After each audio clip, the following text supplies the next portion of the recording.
Hey everyone, my name is Alex Smyk, and I'm a coach over at Youth for Debate at Columbia University, a college student organization that teaches speech and debate at public middle and high schools across New York City. Today we're going to be taking a look at an example of a debate between Brandon and Beatrice on one hand, and Angie and Saaket on the other. The resolution for the debate is that the federal government should implement a fat tax on unhealthy foods in order to curb obesity. Remember, a resolution is a statement about which we can agree or disagree. It's the central question of the debate. The idea behind a fat tax is that it will make unhealthy foods more expensive, therefore discouraging people to buy them and discouraging the obesity that they cause. The first speech on each side of the debate is called the constructive speech, and establishes the basic arguments of each side in the debate: the affirmative, which agrees with the resolution, and the negative, which disagrees with it. The speeches are in case format, so they have the idea structure. They begin with the I, the introduction, in which the speakers identify their positions on the resolution and get the attention of the audience. They then move on to the D, or the define, in which they define any unclear terms in the resolution so the debate can have a clear focus and a clear direction. They then move on to the E, the explanation, in which they explain their 2 or 3 arguments in favor of their stance on the resolution, either affirmative or negative. And finally they move on to A, or apply, in which they tell the audience why they should care about the arguments that they made during the round, and in which they apply their points back to the resolution. In 2010, more than 1/3 of Americans were obese. Compare that to only 3.2% in Japan, 8.5% in Italy, 13% in Germany, and 14% in Canada. It's clear that America's obesity problem has become an obesity epidemic, and that immediate action is required to find a solution to the issue behind alarmingly increasing rates of type 2 diabetes and heart disease, as well as $147 billion in costs to our healthcare system each year. That's exactly why I strongly affirm the resolution that a fat tax on unhealthy foods to curb obesity should be implemented by the federal government. I define a fat tax on unhealthy foods to be a sales tax on food items with levels of sugars and trans fats that have been deemed by the National Food and Drug Administration to be excessively and unnecessarily harmful to your health. Examples include fast food hamburgers, large sugary sodas, and candy. My first argument is that a fat tax is the most effective way to reduce obesity in the United States. We can all agree that obesity is a problem, so the debate today is really over finding the best solution. The question then is, will a fat tax actually work to fight the high rate of overweight individuals? I say yes for 2 reasons. 1, unhealthy foods are one of the core drivers of obesity. And 2, there are examples in tobacco and alcohol for reducing consumption of unhealthy products through taxation.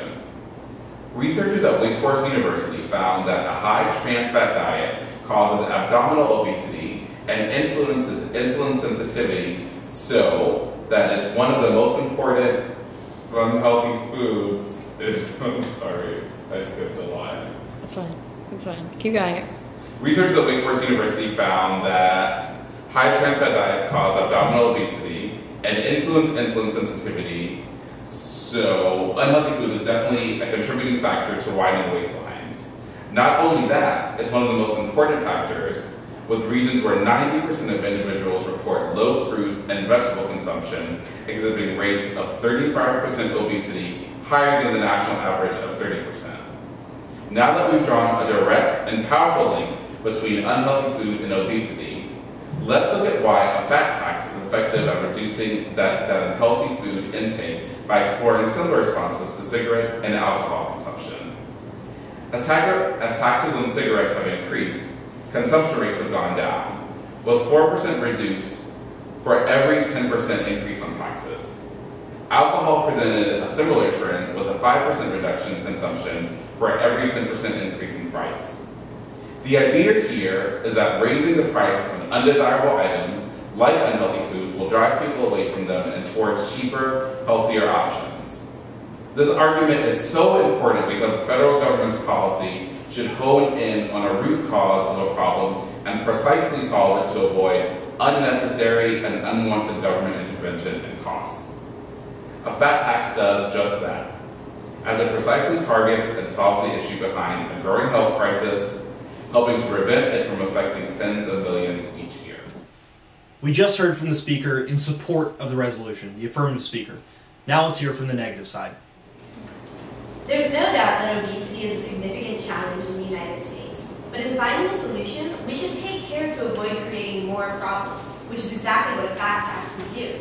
A fat tax might sound like an easy fix, but as journalist Edward R. Murrow said, our major obligation is not to mistake slogans for solutions.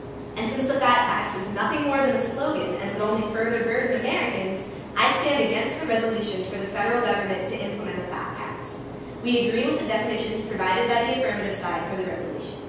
Our first argument is that a fat tax disproportionately, ineffectively, and unfairly impacts low-income and minority communities.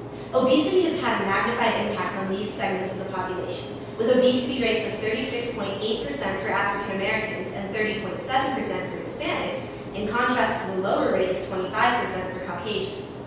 Moreover, those without a high school degree are more likely to be obese, as 32.9% of people in this category qualify as overweight.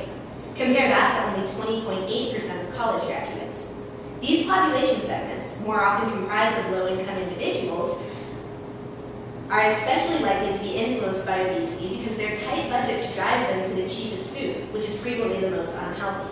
As the American Prospect reported in 2010, $1 can buy you 440 calories and 25 grams of protein at McDonald's, or as little as 10 healthier organic blueberries from California with 4 calories and 0 grams of protein. The Washington Post further reported that prices for foods at the low end of the nutrient density scale rose by 16% between 2004 and 2008, while prices for those at the high end rose by 29%. Maximizing calories per dollar is a crucial decision for the people for which every dollar counts, and the right choice by that criteria is typically an unhealthy food item. If we implement a fat tax, those low-income individuals who buy cheap, high-trans fat items are most affected, even though they are the least able to shoulder the cost. The fat tax not only presents an injustice, it also takes us further from a solution to the obesity problem in those disadvantaged communities. Dollars that may have otherwise gone to local health, physical education, and nutrition programs would be going to the national government for an unknown purpose. This argument is so important because penalizing vulnerable citizens while funneling funds away from their own community-based health programs only unfairly creates more problems.